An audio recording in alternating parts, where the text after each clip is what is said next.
नमस्कार मित्रों, जय हिंद, जय भारत, वंदे मातरम। आज मैं इस बारे में बात करना चाहती हूँ कि हम रोज़े या उपवास क्यों रखते हैं। मेरे हिसाब से कि हम रोज़ा इसलिए रखते हैं कि हमको एहसास हो कि भूख क्या चीज़ है। हम उपवास भी इसीलिए रखते हैं कि हमें पता चले कि हमें एहसास हो कि भूख क्या चीज़ है। बहुत लोग को मैंने देखा है कि वो लोग रोज़े में डबल खाना खा लेते हैं। पूरा दिन तो वो लोग उपवास रखते हैं, लेकिन जैसे ही शाम होती है और जब इफ्तारी का टाइम होता है तो वो लोग ज़्यादा खा लेते हैं। जो रोज़ खाते हैं उससे डबल खाते हैं क्योंकि वो भूखे होते हैं। लेकिन रोज़ा इसलिए और उपवास इसलिए भी है कि आप ये एहसास करिए कि दूसरा इंसान जो खा नहीं पाता, जो भूख से पीड़ित है और जो नहीं अफोर्ड कर पाते हैं खाना, उनको कैसे एहसास होता है। मेरे लिए इससे ज़्यादा उपवास का और कोई मायना नहीं है। मैं समझती हूँ कि उपवास और रोज़ा आपको इसीलिए करना चाहिए कि वो एक दिन का जो हम उपवास करते हैं, जो एक दिन का है, वो हम किसी और को उसका लाभ दें, किसी और को हम खिलाएं, किसी और को हम अपना खाना या जो अपने बस में है वो हम किसी और को दें। क्योंकि हम तो रोज़ ही खाते हैं, हमारे ऊपर महादेव की कृपा है, हमारे ऊपर भगवान की कृपा है, तो हम ये अफोर्ड कर पाते हैं। लेकिन ऐसे बहुत लोग हैं जो अफोर्ड नहीं कर पाते हैं और जो खाना जो खाने के लिए तरसते हैं। जैसे हम उपवास रखते हैं एकादशी का, या फिर सोमवार का, या फिर कभी उपवास और भी कई शनिवार का कोई उपवास रखता है, कोई एकादशी का हर 15 दिन में एक उपवास रखता है। तो मैं सोचती हूँ कि ये सब उपवास आप रखते तो हो, आप खाते भी हो, इसमें फल और दूध की चीज़ें और कई चीज़ें आपको अलाउड हैं।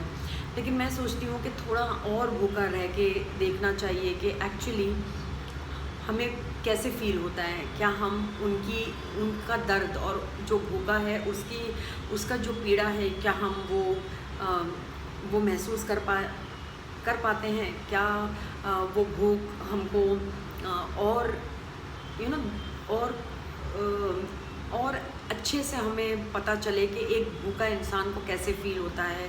और जब रोज़ा भी रखते हैं तो मैं एक एक्स मुस्लिम हूँ, आपको पता है, लेकिन मैं सोचती हूँ कि तब भी वो लोग पूरा दिन नहीं खाएंगे, लेकिन रात को इतनी बड़ी फ़ीस्ट होती है, इतनी सारी चीज़ें पकती है और ख़ुद ही में खाई जाती है। ज़्यादातर ऐसे ही होता है ना। कभी किसी गरीब को बुला के खिलाते हैं। क्या आप सही में किसी गरीब को बुला के खिलाते हो, या सही में आप सही मायनों में अगर आप देखें तो रोज़ा वही है जो एक एहसास हो आपको सुबह से शाम तक कि अगर कोई भूखा हो तो वो कैसे जीता है और वो कैसे फ़ील करता है।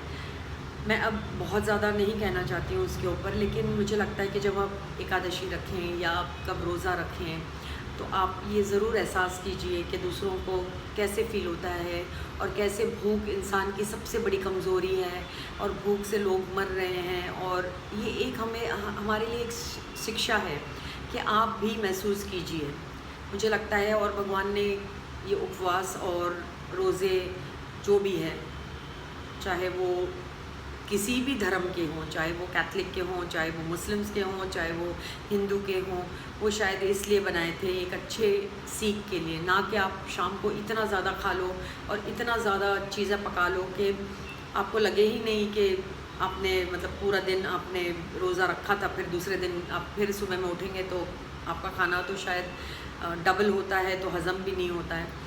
तो आप थोड़ा सा ये एहसास करें कि आप इसलिए रोज़ा रखना चाहिए कि आप किसी गरीब को बुलाइए अपने घर पर, या किसी अनाथ को, या किसी ऐसी जगह से अपने मोहल्ले में या अपने आजू बाजू में देखिए किसी के पास अगर खाने को नहीं है या फिर कोई नहीं अफोर्ड कर पाता है, तो वो लोग को क्या फ़ील होता है, कैसे वो लोग अपना उपवास रखते हैं या कैसे वो लोग रोज़े रखते हैं।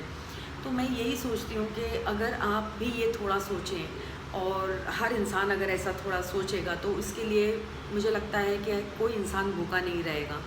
हम थोड़ा थोड़ा करके अगर हमारे घर में जो काम करते हैं और हमारे आसपास के लोग हैं जो रोड के ऊपर पड़े हैं, जिनके पास खाना नहीं है खाने को, अगर हम उनके बारे में थोड़ा सोचें तो मुझे लगता है हमारा जो उपवास है वो सफल होगा, बहुत सफल होगा।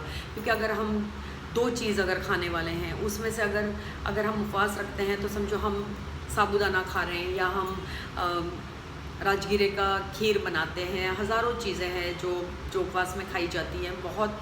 लेकिन अगर वो हम लिमिट कर दें और वो हमारा हिस्सा जो है खाने का, वो आधा हिस्सा अगर हम किसी और के लिए रखें और उसको खिलाएं, तो मुझे लगता है आपको बहुत अच्छा लगेगा।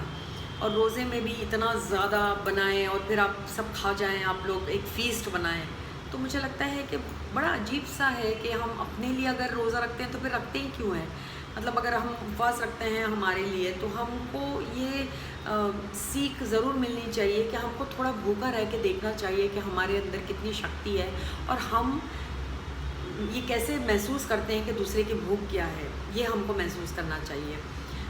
मुझे लगता है शायद कोई लोग मेरे बातों से ना सहमत हों और उनको लगे कि ऐसी कोई बात नहीं है, ये तो एक रिवाज है या फिर एक रिचुअल है कि हमको एक उपवास रखना है।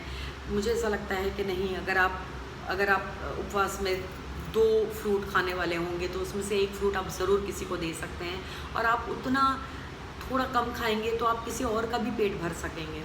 या आप रोज़े में भी किसी गरीब को बुला के खिलाएं, और आप बहुत मानते हो इस चीज़ को कि हम इतने रोज़े रखते हैं और हम भूखे रहते हैं, तो आप किसी ऐसे इंसान को खिलाइए, और अपने से जो बहुत गरीब हैं उनको अपने घर में बुला के उनको खाने को दीजिए। वो असल में होता है रोज़ा। अब आप अपने रिलीजन का मतलब, जैसे अभी इस्लाम वाले बोलेंगे कि मुझे क्या ज़रूरत है, अपना अपना काम करें, लेकिन नहीं, मैं इसलिए कह रही हूँ कि मैं भी एक मुस्लिम रह चुकी हूँ और मैंने बहुत कम घरों में देखा है वो आपस में एक दूसरे को देंगे, वो सामने वाले घर में देंगे जहाँ पर ऑलरेडी इतना सारा पका हुआ है, और वो उसको देगा जिसके घर में ऑलरेडी है। तो आपस में आप लोग इसको बांटते हैं एक दूसरे के साथ, एक नेबर के साथ में, ना कि आप जाके ढूंढे किसी को कि जो गरीब हो उसको घर पे बुला के उसको इफ्तारी कराएं, या किसी गरीब को आप खिलाएं, रोड पे ही सही लेकिन आप उसको खिलाएं। ऐसा मैंने तो देखा है, शायद ऐसे लोग भी करते होंगे, बहुत सारे लोग होंगे जो ये भी करते होंगे कि अपने खाने में से थोड़ा खाना उपवास में किसी को दे दिया, या थोड़ा खाना किसी बच्चे को दे दिया, किसी अनाथ को दे दिया, या किसी ऐसे इंसान को दिया जो भूखा है। तो आपको, मैं तो दुआओं की तो बात ही नहीं कर रही हूँ, वो दुआओं तो जाने दो, लेकिन आपके दिल में लगेगा कि हाँ भूख ये होती है, ना कि वो होती है कि आप इतना बड़ा इतना सारा खा लें और फिर आपको फिर वो उपवास का मतलब क्या होता है। वो उपवास का मतलब कुछ नहीं होता है, और वो रोज़े का मतलब कुछ नहीं होता है। तो मैं सोचती हूँ कि अगर आप सब इस बात पे थोड़ा सा, अगर आप करते हो रोज़े और अगर आप उपवास भी रखते हो, क्योंकि उपवास बहुत जल्दी रखा जाता है, बहुत लोग एकादशी का रखते हैं, बहुत लोग शंकर भगवान का रखते हैं, बहुत लोग बहुत सारे उपवास रखते हैं अलग अलग दिन पे। तो अगर आप ये समझें कि थोड़ा भूख का एहसास भी कर लेंगे साथ में, तो आपके लिए बहुत अच्छा होगा। बहुत ही एक इंसान को खाना थोड़ा मिल जाएगा, तो इससे अच्छी और क्या बात हो सकती है। तो अगर आपको मेरा वीडियो पसंद आए तो प्लीज़ लाइक एंड सब्सक्राइब कीजिए, और प्लीज़ बेल आइकन ज़रूर प्रेस कीजिए ताकि आपको पता चले कि मेरा दूसरा वीडियो कब आएगा। और आपको अच्छा लगेगा तो ज़रूर शेयर कीजिए। और एक और वो है कि थैंक यू सो मच कि आप लोग ने मुझे मेरे वीडियोस देखते हैं, और अगर आपको ऐसे लगता है कि मैंने कुछ गलत कहा है या आप मेरी बात से सहमत नहीं है, तो प्लीज़ मुझे अपने कमेंट बॉक्स में ज़रूर लिखिए, मुझे कोई प्रॉब्लम नहीं है। और अगर आप समझते हैं कि मैंने कुछ अच्छा कहा है, तो भी मुझे आपकी कमेंट्स पढ़ के अच्छा लगता है कि आपने मेरे लिए कुछ लिखा। और थैंक यू सो मच। आप सब ठीक होंगे, यही मेरी आशा है। आज गणपति का आखिरी दिन है, इसलिए मैंने सोचा कि आज मैं ये वीडियो बनाऊं। भले मैं डालूँगी थोड़े दिन बाद, लेकिन आप ये वीडियो अभी बना के रख रही हूँ ताकि मैं 2-3 दिन में ये वीडियो डाल ही दूँगी। लेकिन थैंक यू सो मच, मैं आपकी बहुत आभारी हूँ कि आप मेरे वीडियोस लाइक करते हैं। और जैसे मैंने पहले कहा था कि मैं लाइव आऊँगी, तो मैं बस थोड़ी प्रतीक्षा और कर रही हूँ ताकि मैं लाइव आऊँ और आप सब मेरे साथ जुड़ें और आप सब मुझे लाइव देखें। थैंक यू सो मच, आप सबका बहुत बहुत आभार। आप सब सेफ़ रहिए, अपने बच्चों को भी संभालिए, अपने माँ बाप को संभालिए, और अभी करोना, जैसे मैंने पहले भी कहा, करोना अभी भी है, तो सबका ख्याल रखिए। Thank you so much. जय हिंद, जय भारत, वंदे मातरम। जय हिंद।